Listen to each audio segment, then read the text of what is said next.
Hi, Miss Carrie. This is Roald Dahl Part 2. Mrs. Twit has no better than her husband. She did not, of course, have a hairy face. It was a pity she didn't, because that, at any rate, would have hidden some in her fearful ugliness.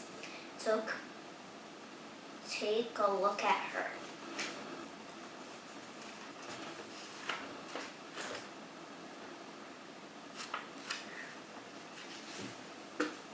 Have you seen ever a woman with an uglier face than that? I doubt that. The funny thing is that Mrs. Twit isn't born ugly. She had quite a nice face. When she was young, the ugliness had grown upon her year by year, and as she got older. Why would that happen? I'll tell you why. If a person has ugly thoughts, it begins to show how on the face, and when that person has ugly thoughts every day, every week, every year, and face gets uglier and uglier until it gets so ugly you cannot hardly bear to look at it. A person who has good thoughts cannot ever be ugly. You can have a wonky nose and a crooked mouth and a double chin and a sticky out tooth. If you have been good thoughts, they will shine out for your face and submarines and always look lovely.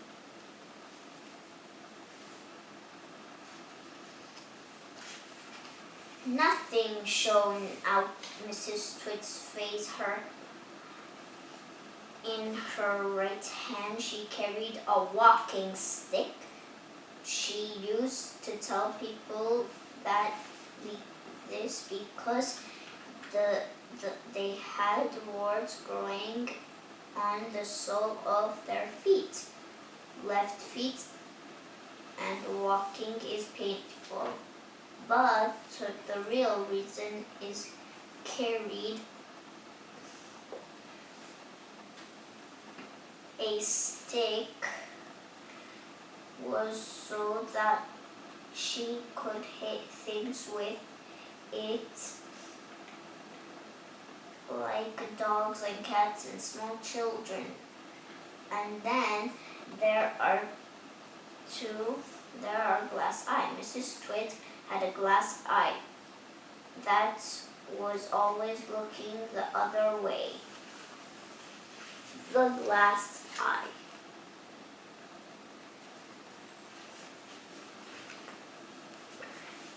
The glass eye. You can pay a lot of tricks and glass eye, because you can take it out of a pot, it back in again, and you wait time you like.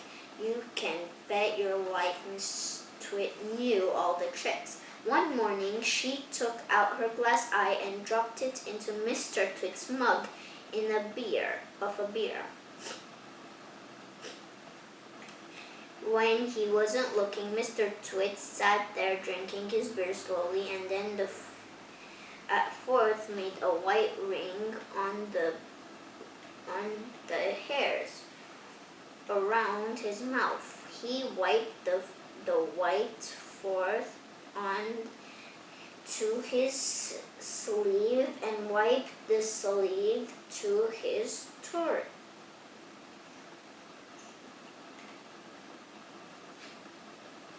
chorizo.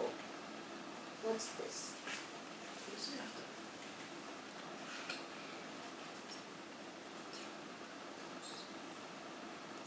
Chorizoers. You're plotting something, Mrs. Twit said, keeping her back turned so he wouldn't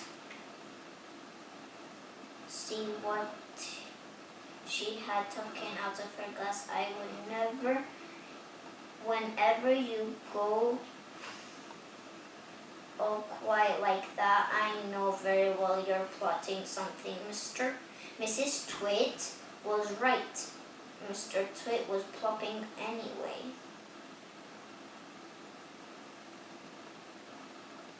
Away like mad. He was trying to think up a real nasty trick he could play on his wife and all day.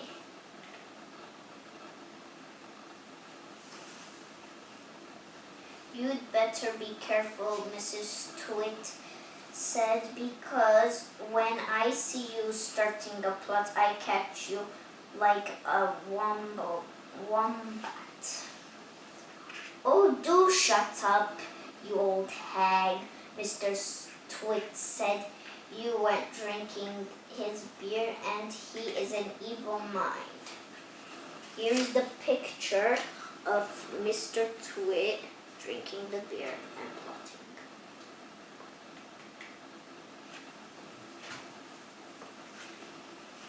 Working away all his horrid tricks, he was going to play on the old woman. Suddenly, Mr. Twit tripped his last drop of beer down the throat and caught a sight of Mrs. Twit's awful glass eyes staring up at him from the bottom of the mug.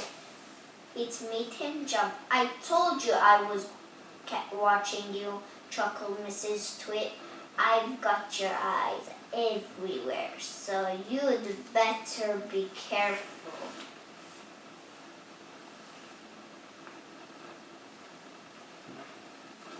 When Mrs. Twit came to the frog, had jumped onto her face. This is not a nice thing to happen to anyone in bed at night.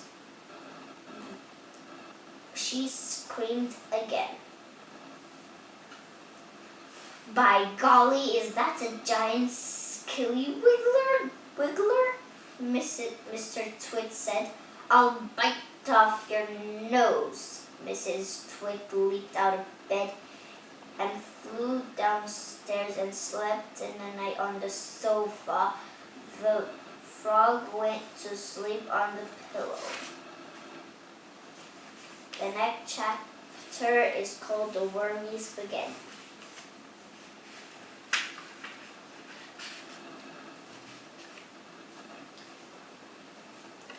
The Wormy Spaghetti. The next day, to pay Mr. Twit back from the frog trick, Mrs. Twit sneaked into the garden and dug up some worms.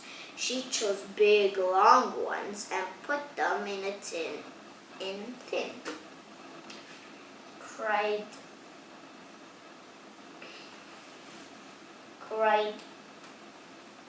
Carried the tin back to the house under her apron.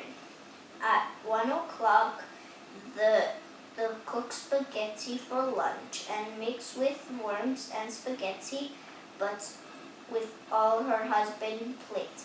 The worms didn't show because everything was covered with tomato sauce and sprinkled with cheese.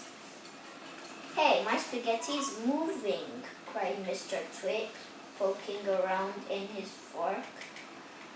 It's a new kind, Mrs. Twit said, thinking of a mouthful of worms on her plate, which of course had no worms. It's called squiggly spaghetti. It is delicious. Eat it up while it's nice and hot. Mr. Twit started eating the tasty and long tomato-covered strings around his fork, shoveling it into his mouth. Soon there was tomato sauce all covered over his chin. It's not as good in an ordinary kind. He was taking his mouthful so squishy and found it very tasty. Mrs. Twit said. She said, watching him from the other end of the table. It gave him a great pleasure to watch him eating worms, and rather better, Mr. Twit. It got a disgracefully bitter flavor. By the other kind next time.